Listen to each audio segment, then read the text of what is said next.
ರಂಗ ನಿನ್ನ ಕೊಂಡಾಡುವ ಮಂಗಳಾತ್ಮದ ರಂಗ ನಿನ್ನ ಕೊಂಡಾಡುವ ಮಂಗಳಾತ್ಮದ ಸಂಗ ಸುಖ ಇತ್ತು ಕಾಯೋ ಕರುಣಾಸಾಗರ ರಂಗ ನಿನ್ನ ಕೊಂಡಾಡುವ ಮಂಗಳಾತ್ಮದ ಸಂಗ ಸುಖ ಇತ್ತು ಕಾಯೋ ಕರುಣಾಸಾಗರ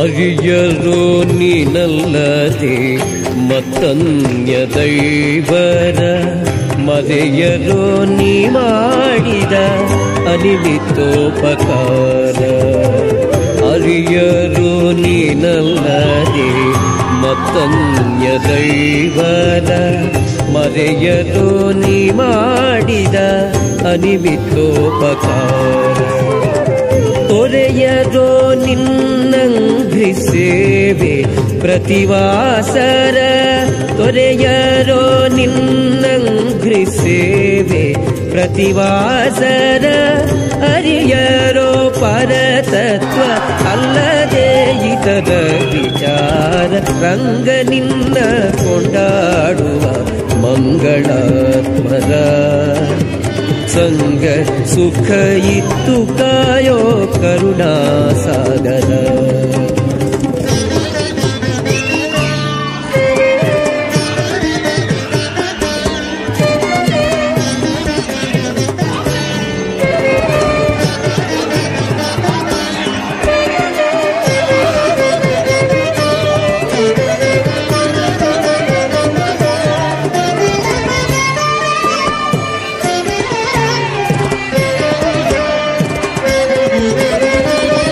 ಕಂಡ ಕಂಡಲ್ಲಿ ವಿಶ್ವರೂಪವ ಕಾಂಬರು ಉಂಡು ಉಣಿಸಿದ್ದೆಲ್ಲ ನಿನ್ನ ಯಜ್ಞ ಎಂಬ ಕಂಡ ಕಂಡಲ್ಲಿ ವಿಶ್ವರೂಪವ ಕಾಂಬರು ಉಂಡು ಉಣಿಸಿದ್ದೆಲ್ಲ ನಿನ್ನ ಯಜ್ಞ ಎಂಬ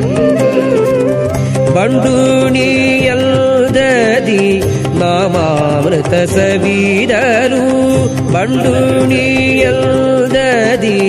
ನಾಮಾಮೃತ ಸವಿದರು ಕೆಂಡಿರು ಮಕ್ಕಳು ತೊಂಡರೆಂಬುವರು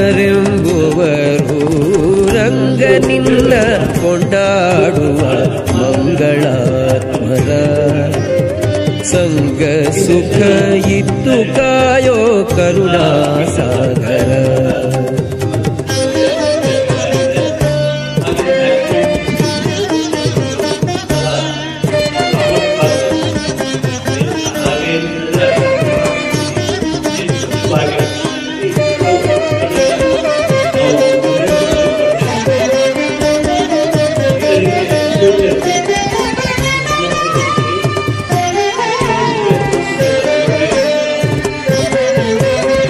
ನಗುವರು ರೋಧಿಸುವರು ನಾಟ್ಯ ಮಾಡೋರು ಬಗೆಯರು ಬಡತನ ಭಾಗ್ಯ ಭಾಗವತ ನಗುವರು ರೋಧಿಸುವರು ನಾಟ್ಯ ಮಾಡೋರು ಬಗೆಯರು ಬಡತನ ಭಾಗ್ಯ ಭಾಗವತ ತೆಗೆಯರೋ ನಿನ್ನಲ್ಲಿ ಮನವೊಮ್ಮೆಯಾದರು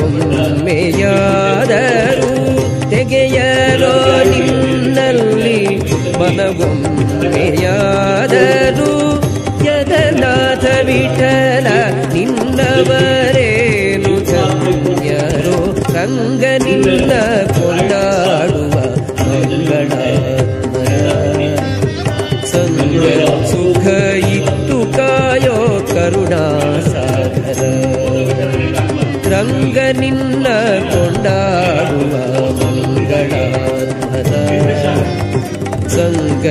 ಸುಖ ಇತ್ತು ಕಾಯೋ ಕರುಣಾ ಸಾಗರ ಸಂಗ ಸುಖ ಇತ್ತು ಕಾಯೋ ಕರುಣಾ ಸಾಗರ. ನಾಳೆಯಿಂದ ಹೊಸ್ತಾನ ಮತ್ತೆ ಪುನಃ ನೀವು ಓದ್ಕೋಬೇಕು. ಕೆಲವರು ಹೇಳ್ತಾರೆ ಒಂದೇ ಗಂಟೆ ಓದೋದು, ಎಕ್ಸಾಮ್ ಹಿಂದಿನ ದಿವಸ ಓದೋದು, ಹಾಗಾದ್ರೆ ಫ್ಯೂಚರ್ ಏನು? ಬಟ್ ಓದ್ಬಿಟ್ಟೆ ಎಲ್ಲರೂ ಸಕ್ಸಸ್ ಆಗೋದಿಲ್ಲ. ಒಂದು ಕಥೆ ಇದೆ, ಒಬ್ಬ ಪೇರೆಂಟ್ಗೆ ಇನ್ನೊಬ್ಬ ಫ್ರೆಂಡ್ ಕೇಳ್ತಾನೆ, ಅಂದ್ರೆ ಇದು ಜೋಗ ತಗೋಬೇಡಿ, ಸೀರಿಯಸ್ ಆಗಿ ತಗೋಬೇಡಿ. ಅದನ್ನ ಅವ್ನು ಕೇಳ್ತಾನೆ, ನಿಮ್ಮ ಮಕ್ಳು ಏನ್ ಮಾಡ್ತಾರೆ? ಮಗ ಒಬ್ಬ ಇಂಜಿನಿಯರ್, ಒಬ್ಬ ಲಾಯರ್, ಒಬ್ಬ MBA ಮಾಡ್ತಿದ್ದಾನೆ, ಹೀಗೆಲ್ಲ ಹೇಳ್ತಾನೆ. ಕೊನೆ ಮಗ ಏನ್ ಮಾಡ್ತಾನೆ ಅಂತ ಕೇಳ್ತಾನೆ. ಒಂದ್ ದೊಡ್ಡ ಕಳ್ಳ ಆಗಿದ್ದಾನೆ. ಅಯ್ಯೋ ಇಷ್ಟು ದೊಡ್ಡ ಕಳ್ಳ ಇಟ್ಕೊಂಡಿದ್ದಾರಲ್ಲ, ಅವನಿಗೆ ಒಳಗಡೆ ಹಾಕ್ಬೇಕಿತ್ತಲ್ಲ, ಫೌಂಡೇಶನ್ ಕೊಡ್ಬೇಕಾಗಿತ್ತು, ಯಾಕೆ ಹೀಗೆ? ಅವ್ರ ಅಪ್ಪ ಹೇಳ್ತಾರೆ, ಅವನಿಂದ ನಮ್ ಲೈಫ್ ಆಗ್ತಿರೋದು.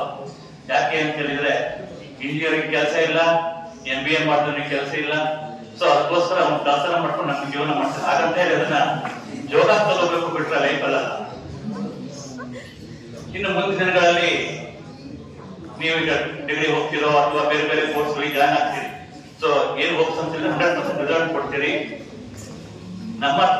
ನಮ್ಗೆ ಏನಂತಾರೆ 100% ರಿಸಲ್ಟ್ ಬೇಕು. ರಿಜಿಸ್ಟ್ರೇಷನ್ ತೆಗೆಯೋರು ತಂದೆ ತೆಗಿತಾರೆ, ರ್ಯಾಂಕ್ ಬರೋರು ಬಂದೇ ಬರ್ತಾರೆ ಅಂತ ನಿಮ್ ಕ್ಲಾಸ್ ಅಲ್ಲಿ ಯಾವಾಗಲೂ ಹೇಳ್ತಿದ್ದೆ. ಒಳ್ಳೆ ಮಾರ್ಕ್ಸ್ ತೆಗಿರಿ. ಹಾಗೇನೆ ಇನ್ನೊಂದು ನೆನ್ಪಿಟ್ಕೊಳ್ಳಿ, ಇನ್ನು ಆಫ್ಟರ್ 5 years ನಾವು ರಿಟೈರ್ಡ್ ಆಗಿರ್ತೀವಿ. ಆಲ್ಮೋಸ್ಟ್ ನಾವು ಪ್ರಿನ್ಸಿಪಾಲ್ಗಳು ಕೆಲವರಿಂದ ಆಲ್ಮೋಸ್ಟ್ ಯಂಗ್ಸ್ಟರ್ಸ್ ಇರ್ತಾರೆ. ಬಟ್ ನೀವು ಒಂದು ಮತ್ತೆ 5 years ಆದ್ಮೇಲೆ ಒಂದು ಗೆಟ್ ಟುಗೆದರ್ ಮಾಡಿ ನೋಡಿ, ಸಿಗೋದಿಲ್ಲ ಇಷ್ಟು ಸ್ಟ್ರೆಂತ್. ಅರೌಂಡ್ ಒಂದು 10-20 ಸಿಗ್ಬೋದು, ಅಷ್ಟು ಬಿಟ್ರೆ ನೆವರ್ ಯಾವತ್ತೂ ನಿಮ್ಮ ಲೈಫ್ ಅಲ್ಲಿ ಇಷ್ಟು ಸ್ಟ್ರೆಂತ್ ಇರೋ ಕ್ಲಾಸು, ಇಷ್ಟು ಸ್ಟ್ರೆಂತ್ ಇರೋ ಕಾಲೇಜು, ಹೀಗಿರೋ ಸ್ಟಾಫ್ ನಿಮ್ಗೆ ಎಲ್ಲೂ ಸಿಗೋದಿಲ್ಲ. ಮುಂದೆ ಡಿಗ್ರಿ ಹೋಗ್ತೀರಿ, ಸ್ಟ್ರೆಂತ್ ಇರುತ್ತೆ, ಬಟ್ ಕ್ಲಾಸ್ ರೂಮ್ ಇರೋ ಸ್ಟ್ರೆಂತ್ 120-130 ಆಗೋ ಸ್ಟ್ರೆಂತ್ ಇಡೀ ಸ್ಟೇಟ್ ಅಲ್ಲಿ ಇರೋದಿಲ್ಲ. ಸೊ ನಿಮ್ಗೆ ಇಲ್ಲಿ ನೀವು SSLCಗೂ PUC ಕಂಪೇರ್ ಮಾಡ್ಬಿಟ್ರೆ ನೀವು ಬಹಳಷ್ಟು ಎಂಜಾಯ್ ಮಾಡಿ PUC ಬಂದ್ಮೇಲೆ. ಹಾಗೆ ನೆನ್ಪಿಟ್ಕೊಳ್ಳಿ, ಒಂದು ವಿದ್ಯಾರ್ಥಿ ಸಂಘವನ್ನು ಕಟ್ಕೊಳ್ಳಿ. ಯಾಕಂದ್ರೆ ನಮ್ಗೆ ಈಗ ಎಲ್ಲ ಕಡೆ ಬರ್ತಾ ಇದೆ, ಬೋರ್ಡ್ ಸಂಘ ಇಟ್ಬಿಟ್ರೆ ಈ ಕಾಲೇಜಿಗೆ ಅಭಿವೃದ್ಧಿಗೆ ನೀವು ಒಂದು ಏನಾದ್ರೂ ಒಂದು ಕೊಡುಗೆ ಕೊಡ್ಬೋದು ಮುಂದೆ ಫ್ಯೂಚರ್ ಅಲ್ಲಿ.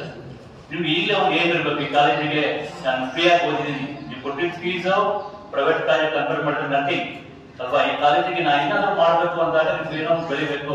ನೀವು ಜಾಬ್ ತಗೊಂಡೇ ಕೊಡ್ಬೇಕಂತಲ್ಲ, ಏನಾದ್ರು ಬಿಸ್ನೆಸ್ ಮಾಡಿ ಅಥವಾ ಯಾವ್ದೋ ಒಂದ್ರಲ್ಲಿ ಇಂಪ್ರೂವ್ ಆಗಿ ಒಳ್ಳೆ ಜಾಬ್ ಅನ್ನ ತಗೊಂಡ್ಬಿಟ್ರೆ ಈ ಕಾಲೇಜಿಗೆ ಕೊಡುಗೆ. ನಾವು ಪ್ರಶ್ನೆ ಬೇರೆ, ಬಟ್ ನೀವು ಒಂದು ಸಂಘ ಮಾಡ್ಕೊಂಡು ವಿದ್ಯಾರ್ಥಿಗಳ ಸಂಘ, ಬೋರ್ಡ್ ವಿದ್ಯಾರ್ಥಿಗಳ ಸಂಘ, ನಿಮ್ಗೂ ಎಲ್ಲರದ್ದು ಗ್ರೂಪ್ ವಿದ್ಯಾರ್ಥಿ. ನಾವು ಬೇಕ್ರಿಗೇಟ್ ಮಾಡಿದ್ವಿ ಬಾಯ್ಸ್ ಅಂಡ್ ಗರ್ಲ್ಸ್, ನಿಮ್ದೆಲ್ಲರದ್ದು ಒಂದು ಗ್ರೂಪ್ ವಿದ್ಯಾರ್ಥಿ. ಸೊ ಆ ಗ್ರೂಪ್ ಅಲ್ಲಿ ಮತ್ತೆ ಅದನ್ನ ಕಂಟಿನ್ಯೂ ಮಾಡ್ಕೊಳ್ಳಿ. ನಿಮ್ಮಲ್ಲಿ ಯಾರು ಒಳ್ಳೊಳ್ಳೆ ಪೊಸಿಷನ್ ಹೋಗಿರ್ತಾರೆ, ಆ ಪೊಸಿಷನ್ ನಲ್ಲಿ ಯಾರೋ ಒಬ್ರು ಲೀಡರ್ಶಿಪ್ ತಗೊಂಡ್ಬಿಟ್ಟು ಸಂಘವನ್ನು ಕಟ್ಕೊಂಡ್ಬಿಟ್ಟು ಕಾಲೇಜಿಗೆ ನಿಮ್ಮ ಕಿರುಕಾಣಿ ಎಲ್ಲರೂ ಒಂದೊಂದು 100 ರೂಪಾಯಿ ಕೊಟ್ಟರು ಸಾಕು. ನಿಮ್ಮ ಕಾಲೇಜಿಂದ 100 ರೂಪಾಯಿ ಹಾಕೋದು, ನಿಮ್ಮ ಕಾಲೇಜ್ ಕೆಲವು 100 ರೂಪಾಯಿ ಕೊಟ್ಟರು ಸಾಕು ಅಥವಾ 1000 ರೂಪಾಯಿ ಕೊಟ್ಟರು ಸಾಕು. ಕಾಲೇಜಿಗೆ ಏನಾದ್ರು ಕೊಡ್ಬೇಕು ಅಂತ ಒಂದು ಮನಸ್ಸಿರ್ಲಿ. ಹಾಗೇನೆ ನೀವು ಸ್ವಲ್ಪ ಕೆಲವೊಂದು ನಿಮ್ಮ ಅಕಾಡೆಮಿಕ್ ಬಗ್ಗೆ ಹೇಳಬೇಕು ಅಂತ ಹೇಳಿದ್ರೆ, ಕೆಲವರು ನೀವು ರೀಚ್ ಆಗಿಲ್ಲ, ಪಕ್ಕದ ಕಾಲೇಜಿನ ಪ್ರಾಕ್ಟಿಕಲ್ ಇತ್ತು ನಿಮ್ಗೆ. ಪ್ರಾಕ್ಟಿಕಲ್ ನಿಮ್ಗೆ ಎಕ್ಸಾಮ್ಸ್ ಇಲ್ಲೇ ನಡೆಯುತ್ತೆ. ಎಲ್ಲ ವಿದ್ಯಾರ್ಥಿಗಳು ಯಾವುದೇ ಕಾರಣಕ್ಕೂ ನೀವು ಹೊರಗಡೆ ಅಂದ್ರೆ ಆ ಪಕ್ಕದ ಕಾಲೇಜ್ ಹೋಗೋದು ಬೇಡ, ಇಲ್ಲೇ ಇರ್ಬೇಕಾಗತ್ತೆ. ಈ ಟೈಮಿಗೆ ರೆಕಾರ್ಡ್ ಮಾಡಿರ್ಬೇಕು. ಸೊ ಈ ಟೈಮಲ್ಲಿ ಆರೋಗ್ಯವನ್ನ ಕಾಪಾಡ್ಕೋಬೇಕು. ಯಾಕಂದ್ರೆ ಈ ಬೇಸಿಗೆ ಟೈಮಲ್ಲಿ February, March, April very dangerous. ಆದಷ್ಟು ಹೊರಗಡೆ ತಿಂದರೆ ಅಥವಾ ಯಾವುದೇ ನಿಮ್ಮ ಗೋಬಿ ಮಂಚೂರಿ ರೋಡ್ ಸೈಡ್ ನ ಫುಡ್ ಅನ್ನ ಆದಷ್ಟು ನಾನು ನೋಡ್ತೀನಿ, ಮಕ್ಕಳು ಹೋಗ್ಬೇಕಾದ್ರೆ ಫೀಲ್ಡ್ ಚಿಂತೆ ಆಗ್ತಾರೆ. ಆದಷ್ಟು ಒಂದ್ 2-3 ತಿಂಗಳು ಎಕ್ಸಾಮ್ ಆಗಿ ನೀವೊಂದು ಎಲ್ಲ ಕಂಪ್ಲೀಟ್ ಆಗುತ್ತೆ ಅಂತ ನಿಮ್ಮ ಆರೋಗ್ಯವನ್ನು ಕಾಪಾಡ್ಕೊಳ್ಳಿ ಆಯ್ತಾ. ಹಾಗೇನೆ 1 hour 2 hours ಓದಲ್ಲ, ಮಿನಿಮಮ್ 5 to 6 hours ಓದಿದ್ರೆ ಎಲ್ಲರೂ ಡಿಸ್ಟಿಂಕ್ಷನ್ ಬರ್ತೀರಿ. ಎಲ್ಲರೂ ಒಳ್ಳೇದಾಗ್ಲಿ ಅಂತ ನಾನು ಮಾತನ್ನ ಮುಗಿಸ್ತೀನಿ. ಧನ್ಯವಾದ.